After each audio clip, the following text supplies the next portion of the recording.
But let's talk about Bitcoin wallets.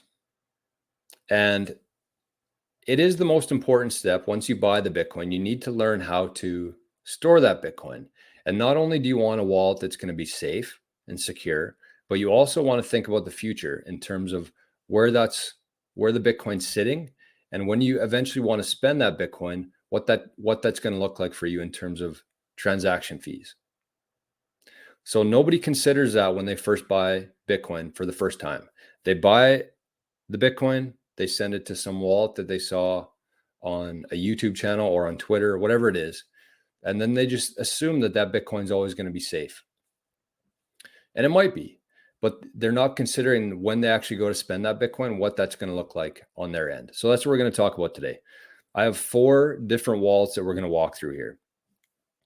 And keep in mind that all of this, the Bitcoin stuff, there's a saying in Bitcoin of being your own bank. And I don't love that saying because I'm still fairly reliant on banks right now, even though I'm majority in Bitcoin. But it is a major responsibility, and it's not something that you should be taking lightly here. So I got 4 wallets. I got the Moon wallet, the Phoenix wallet, the wallet of Satoshi, and the Sparrow cold card combination. So the first one here, each of them is going to serve a different purpose for you. And that's what you have to consider for yourself. There's not going to be a wallet that works perfectly for everybody, depending on what you want to do. So let's start with this. I'm going to start with the in-between wallet. So if you're somebody who just bought Bitcoin for the very first time, you're excited, you FOMO'd into it. So let's say you bought $10,000 worth of Bitcoin. You need a wallet to send that to, because you do not want to leave that Bitcoin on the exchanges, because until you move it into a Bitcoin wallet, that Bitcoin does not belong to you. So what I would say, just kind of as an in-between wallet, that's what I'm calling this one, an in-between wallet. So you bought Bitcoin, you don't know if you're going to take it seriously, you don't know if you're going to keep buying or not. But what I would be using there is the Moon wallet. So it's MUUN. You can just go to the App Store. You can find it on there. It's a blue M. With every one of these wallets, except for the wallet of Satoshi, the one thing you have to make sure is that you're downloading the proper wallet, number one. 2 things, I guess. And the second thing is that when they tell you to write down your private key or your backup phrase, make sure you do that. Make sure you do that on a very recognizable piece of paper. You know exactly where that piece of paper is, because if something were to happen to your phone, whether it dies, you drop it down the toilet, or your dog eats it, you have to have a backup phrase for that. So if that happened, you'd use your backup phrase to restore that wallet and essentially restore your Bitcoin balance. Because if you download the Moon wallet and you do drop your phone down the toilet, if you don't have your backup phrase written down, that Bitcoin is gone forever. There's absolutely zero way to retrieve that or restore that. So that's kind of the in-between wallet. Moon holds their Bitcoin on chain. There is Lightning capability in there for smaller amounts. I've used it before. It works pretty good, actually. But if you have a high fee environment, you're not going to be relying on the Moon wallet for that. So that's what I would suggest as like an in-between wallet, where you bought Bitcoin for the first time, you need somewhere to store it off the exchanges. I would use Moon wallet, because for most exchanges, if you're using a good exchange like Bull Bitcoin or even ShakePay, they're not going to charge you any fees for that first transaction. So you buy it on Bull Bitcoin, you send it to the Moon wallet, you pay 0 transaction fees or incoming fees into Moon, and you just let it sit there until you decide what you really want to do with Bitcoin. So that's the first one. That's the in-between wallet. That's the Moon wallet. The second one here is your spending/savings account, which I use the Phoenix wallet for. So the Phoenix wallet is essentially a Lightning wallet. You can use it for layer 1 on-chain transactions, but every SAT that's stored within the Phoenix wallet is on Lightning. So that's important to note. And one thing that I have done myself personally is that I've moved a certain percentage of my Bitcoin into a Phoenix wallet, which is sitting on Lightning. And the idea here is this is sats that you're probably going to spend sometime in the future, whether that's at a business, whether that's buying a new Skidoo with Bitcoin. If you're going to want to save fees and use Lightning, that's where you keep your Bitcoin. So that's why I consider this a spending / savings wallet, because you can use it for Lightning transactions, but you can also hold it in there for a very long time, because Phoenix is also a non-custodial wallet, which means that you hold the keys to that wallet. So the Moon wallet and the Phoenix wallet, you hold the keys to both of those wallets, which is important. And once we talk about the next wallet, you'll kind of understand a little bit more. But one thing to note with the Phoenix wallet is you're going to have to pay a fee, an incoming fee. So because the Bitcoin is held on Lightning within Phoenix, you have to set up your own Lightning channel on the Phoenix wallet. So I think it's 10,000 sats. You pay that when you first set up the wallet. And then every time you move Bitcoin into the Phoenix wallet from on-chain, you have to pay an incoming fee for that to convert it to Lightning. So two things to consider there. And that's why I said for the in-between wallet, if you don't really know what you're going to do with it yet, keep it in Moon, because with Phoenix, if you go through the exact same scenario there, where you're transferring Bitcoin from Bull Bitcoin to Phoenix, you're going to pay the $10,000 initial setup fee for your Lightning channel. Plus you're going to pay an incoming fee for the Bitcoin moving there. Unless you could actually use Lightning as well on Bull Bitcoin. They offer a Lightning service, so you could do it that way. But that's kind of my advice in terms of a spending and savings account. I would use the Phoenix wallet. So the next one here, I consider this to be the fun wallet. And that is the wallet of Satoshi. So with Wallet of Satoshi, it's very easy to set up, the easiest to set up. And this is something that you can just do for fun. If you want to keep some, whether you're using NOSTR and you want to be zapping people, you can hook it up to your Wallet of Satoshi. I keep a small amount of Bitcoin on there. And the one thing I would say about the Wallet of Satoshi is that I would only consider it like your pocket amount of money in your wallet. So if you're on a trip and you're going out for the night, how much money would you carry in your wallet? That's how much I would keep in your Wallet of Satoshi. Whereas if you lost your wallet that night or somebody stole it, it wouldn't be the end of the world for you, but you could still pay for whatever you need to do. That's kind of the analogy that I would use for Wallet of Satoshi, because they are a custodial wallet, which means they hold the keys, not you. So let's say you had 2 million sats on a Wallet of Satoshi, and either they decide that they're going to shut down the app or you lose your phone. Wallet of Satoshi does not offer any backup phrase. They hold the keys for you. So if you lost your phone and you had a bunch of Bitcoin on Wallet of Satoshi, that Bitcoin is gone. So that's why I call it the fun wallet. If you're going out for a night, going to the bar, going to a club, just keep that amount of Wallet of Satoshi or amount of Bitcoin on your Wallet of Satoshi. Hope that makes sense.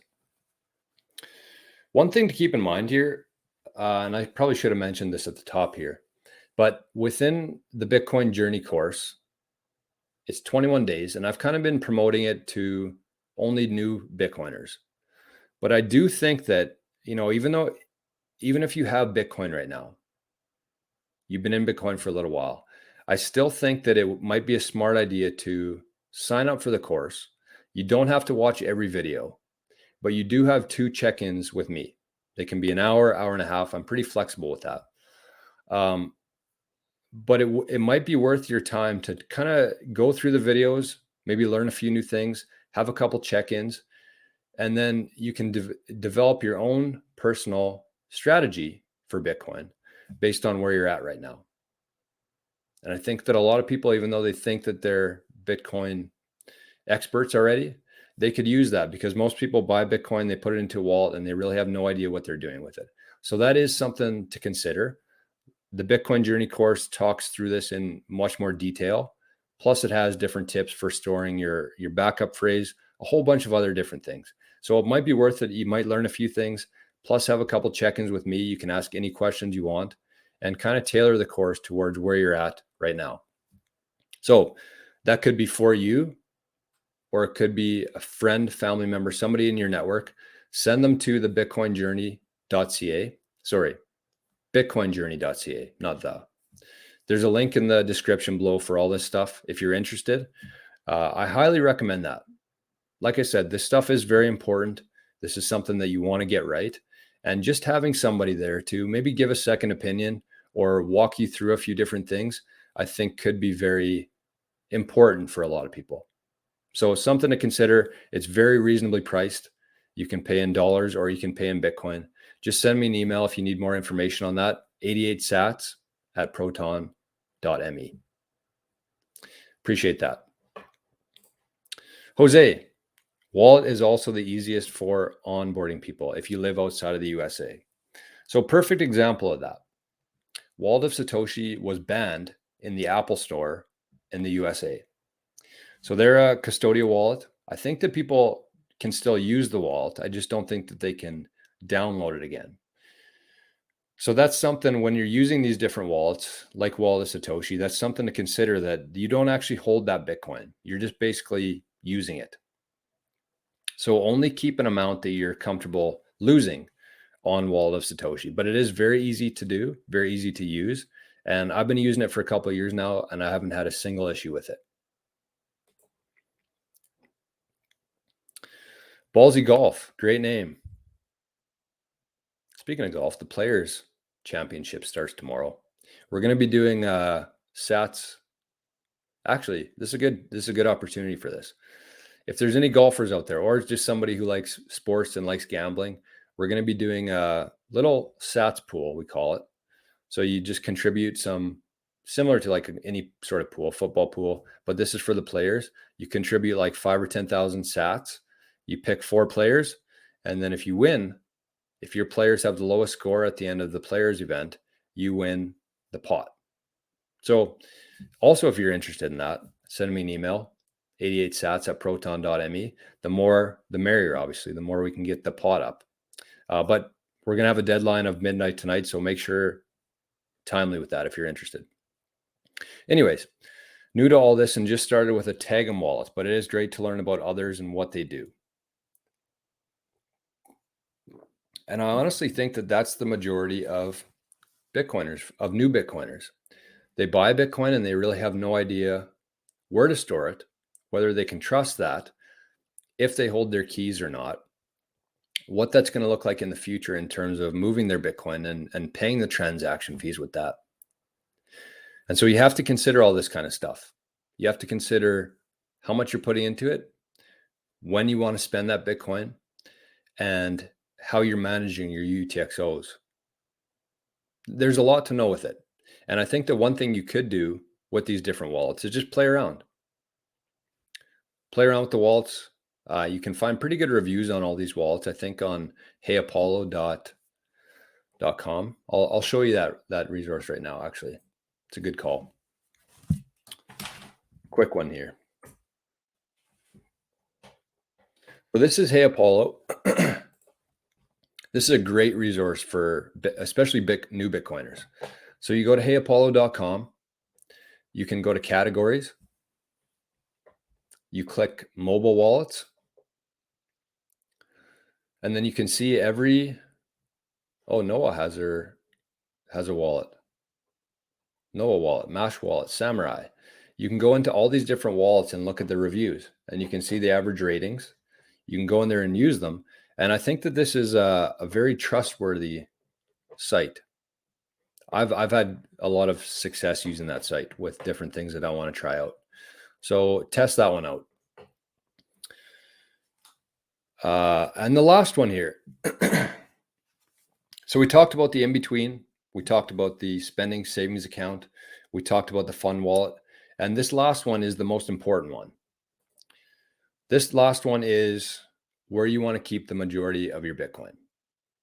So with the Moon wallet, with the Phoenix wallet, with the wallet of Satoshi, those are all just very small percentages of your total Bitcoin stack that you're going to be using those wallets for. With your, let's say 95% of your Bitcoin, you want to keep it in a device called the cold card. Not that expensive to do, honestly. It's about, I'd say $300, maybe $400 once you have all the accessories included in there. I would get the cold card, the steel plate, the punch, the cord, and I would suggest actually getting the one that doesn't require the battery powered connection, because it's such a pain in the ass to keep it connected to the wall when you're trying to navigate on the cold card. But the nice thing about the cold card is that it never touches your laptop. And one thing I think that a lot of people don't consider here is that those devices like the Ledger, the Trezor, and the other hardware devices, they connect into your laptop through the USB. And I can't speak for everybody here, but I'm thinking most people have visited some pretty suspect websites, and you never know what's going to happen. The ability that they have to track your keystrokes, to see through wherever, I don't know. There's just lots can go wrong with older laptops and plugging things into them. This stuff, like we talked about, if you're actually going to take this seriously here and you're going to have this Bitcoin for the next 20, 30 years, invest $300 or $400 in a device for it. Get the cold card. You're going to sleep much better at night. And that's where you're going to keep the majority of your Bitcoin. You're going to pair that with a wallet called the Sparrow wallet on your desktop. That's how the two interact with each other. The cold card, you just sign the transaction. Anytime you're sending Bitcoin, you just sign the transaction on your cold card. There's a ton of different features within that where you can actually set up a decoy wallet as well. So that's essentially where, if something were to happen to you, somebody broke into your house and they knew that you had Bitcoin, you can give them your cold card and log into it, and they can see an amount there. Your decoy wallet, let's say you have 1 or 2 million sats on there as a decoy. Then you add a secondary level of security on the cold card, which is a feature on there, and you set up your main stack behind that they have no idea that you actually have. So not only it is the most secure, but it offers a secondary layer of protection that other wallets don't have. Very important. Plus, you can set up, as you progress through Bitcoin, you can start setting up different multi-signature setups. You have to have different people across geographical locations for that. So that's much more down the road. But in between there, the decoy wallet, I think, is the perfect in between the single signature wallet and a multi-signature wallet. So the cold card offers solutions to all that. And we talked about the decoy wallet. If you're somebody who has a cold card or somebody who wants a cold card, we talked about how to do the decoy wallet on the Living in the Future membership last week, I think it was. So there's a couple really good videos on there already in terms of getting non-KYC Bitcoin, in terms of setting up a decoy wallet with your cold card. It's just not stuff that I'm comfortable talking about on YouTube, but you can get access to that. There's a free trial, $5 a month. You can click the Living in the Future link in the description and just check it out. Check it out. And that's it. What do we have for time? 55 minutes. Not bad. Not bad, not great. Oh, Johnny said he used the Moon as a Lightning wallet. It's possible. I've used the Moon wallet for a Lightning wallet before. Once the fees get too high, though, because you're keeping, Moon actually holds your Bitcoin on chain. So when the fees go up, they just basically shut down the Lightning service. I've seen it a couple times now, and I expect it to be similar in the future if they keep the same setup in their wallet. So you can use it in most environments as a Lightning wallet, but when fees actually get high enough and you actually want to use your wallet, your Lightning wallet, when you need to use your Lightning wallet, they shut it down.